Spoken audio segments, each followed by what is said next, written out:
जाने कितने देवता, ऋषि मुनि, राजा महाराजा और विद्वान इस धरती पर आए और अपने जीवन और विचारों से इसे संपन्न बनाया। लेकिन इस धरती पर चली आ रही ज्ञान, विज्ञान, धर्म और संस्कृति की धारा को मोड़ देने वाले वे पहले युग पुरुष हुए। उन्होंने जन्म इंसानों का लिया था, पदवी उन्हें महात्मा की मिली और सम्मान और दर्जा उन्हें भगवान का मिला। जी हां, सही समझे आप। मैं महात्मा बुद्ध की बात कर रहा हूं। आज मैं आपको सुनाने जा रहा हूं उस व्यक्ति की कहानी जिसका जन्म तो भारतवर्ष में हुआ, लेकिन उन्होंने भारत ही नहीं, दुनिया के इतिहास, भूगोल, दर्शन, आचार विचार को पहले जैसा नहीं रहने दिया। महात्मा बुद्ध ज्ञान और विचार की ऐसी मशाल बनकर उभरे कि सिर्फ भारत तक सीमित नहीं रहे। उनके विचार पहले लोगों के लिए जीने का तरीका बना, फिर मत और फिर वो धर्म बनकर दुनिया भर में फैल गया। राजमहल के संपूर्ण सुख सुविधा के बीच जब जीवन का ये कष्टकर स्वरूप राजकुमार सिद्धार्थ के सामने नहीं आया था, तब भी उनमें एक तत्व सर्वाधिक था, जिज्ञासा का।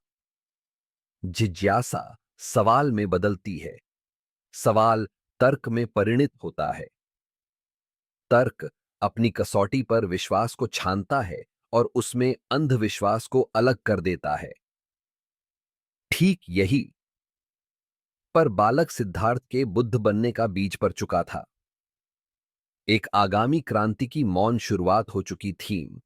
बुद्ध अपने घर से निकलने के बाद ज्ञान के लिए बहुत भटके, मगर उन्हें ज्ञान मिला भी तो कहां। न काशी में, न प्रयाग में, न राजधानी में, न जंगल में, उस गया में जो जिंदगी नहीं मृत्यु के संस्कार पिंडदान के शहर के रूप में मशहूर था। तो इस गया में एक पीपल के पैर के नीचे बुद्ध निर्वाण या ज्ञान पाते हैं। इसी कारण वो स्थान बोध गया कहलाता है। वहां से वो काशी के पास सारनाथ पहुंचे और जहां उन्होंने अपनी पहली शिक्षा दी और धर्म की स्थापना करी। जीवन चला जाता है, उसके निशान शेष रह जाते हैं। बुद्ध के जाने के बाद जो व्यापक रिक्तता या खालीपन पैदा हुआ, उनके फॉलोअरों ने उसे उनके रेलिक्स यानी अवशेषों से भरा, जिन्होंने बुद्ध को रूबरू नहीं देखा था या जिन जगहों पर बुद्ध जा नहीं पाए थे, उन सब के लिए बुद्ध के अवशेष बुद्ध से कम नहीं थे। बुद्ध के तीन तरह के अवशेष मिलते हैं। पहला शारीरिक यानी बॉडीली रेलिक्स। इसमें बुद्ध के शरीर की राख या उनके बचे हुए अंग आते हैं। दूसरा पारिभिक यानी कॉन्टैक्ट रेलिक्स और तीसरा उद्देशिक या धम्म रेलिक्स। यहां प्रश्न यह भी उठता है कि जिस बुद्ध ने जीवन भर त्याग किया, राजपाट छोड़ा, परिवार छोड़ा, वे शिष्यों को अपने अवशेषों के संग्रह और उसके दर्शन के बंदोबस्त का निर्देश क्यों दे रहे हैं? असल में यही सवाल हमें भी इस कहानी तक लेके आई है। बात तब की है जब बुद्ध 80 साल के हो चुके थे। वे जीवन भर गतिमान रहे, झर नहीं रहे। ऐसे में यह कहां संभव था कि वो बैठे बिठाए महापरिनिर्वाण को प्राप्त होते हैं। दुनिया अभी इससे अनजान थी, पर उन्हें यह मालूम था कि यह उनके जीवन की आखिरी यात्रा है।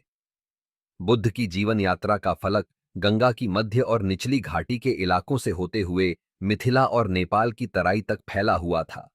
वे लगातार घूमते हुए ज्ञान बांटा करते थे, सिवाय चातुर्मास या वर्षा ऋतु के, जिसे बुद्ध का वर्षावास कहा जाता था।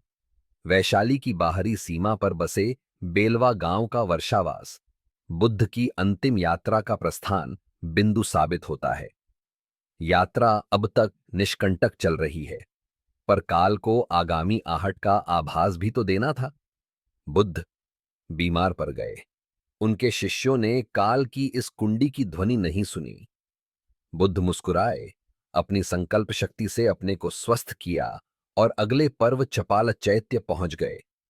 बुद्ध जानते थे उनका जाना इस दुनिया और विशेषकर उनके शिष्यों के लिए एक सदमा होगा, पर यदि आगत की पूर्व सूचना दे दी जाए तो वे बचे हुए समय में अपने को इसके लिए मानसिक रूप से तैयार कर पाएंगे।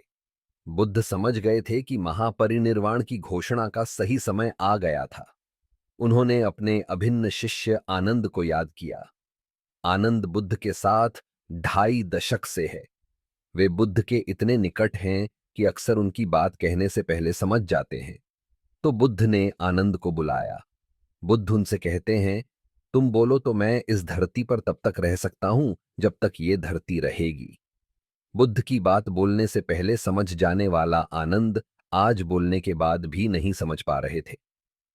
यहां प्रश्न ये उठता है कि बुद्ध ने आनंद से ये बात क्यों कही कि मैं चाहूं तो आनंद काल तक जी सकता हूं। उनको ये ज्ञान था कि 80 साल तक ये शरीर मेरा साथ दिया, अब इसका भी क्षय होगा। तो उन्होंने मारा से कहा, अगले 3 महीने में मैं महापरिनिर्वाण ले लूंगा। मारा खुश था। उसने बुद्ध को महापरिनिर्वाण के लिए राजी कर लिया था और इसकी आनंद के सामने घोषणा भी करा ली थी। बुद्ध नहीं होंगे तो मारा के लोभ लालसा का बोलबाला रहेगा। लोग ज्ञान कर्म से ज्यादा अभोग की ओर परिणित होंगे, पर मारा बुद्ध के एक और निर्णय को जानता नहीं था। बुद्ध अपने नहीं रहने की आगामी स्थिति में अपने ज्ञान को विस्तार देने के लिए अपने अवशेषों के सुरक्षित संग्रह और जनमानस के लिए इसके दर्शन की व्यवस्था कराने का निर्णय ले चुके थे। चपाल चैत्य में अपने महापरिनिर्वाण की घोषणा कर बुद्ध अपने भिक्षुओं की टोली के साथ आगे बढ़ा चल रहे हैं। वे एक पल के लिए वैशाली को पलट कर निहारते हैं और फिर आनंद से कहते हैं, हम पश्चिम की तरफ जा रहे हैं आनंद, पश्चिम जिधर सूर्य अस्त होता है। वैशाली को मैं अब कभी नहीं देख पाऊंगा। असल में बुद्ध के महापरिनिर्वाण लेने के निर्णय की बात वैशाली में फैल गई थी। उन्हें लगा वे फिर कभी बुद्ध को देख नहीं पाएंगे। पूरा शहर बुद्ध की इस अंतिम यात्रा में उनके पीछे चल पराए लोगों के इस विशाल हुजूम के साथ चलना संभव तो नहीं था। महापरिनिर्वाण का दूसरे भाग के लिए कृपया प्रतीक्षा करें।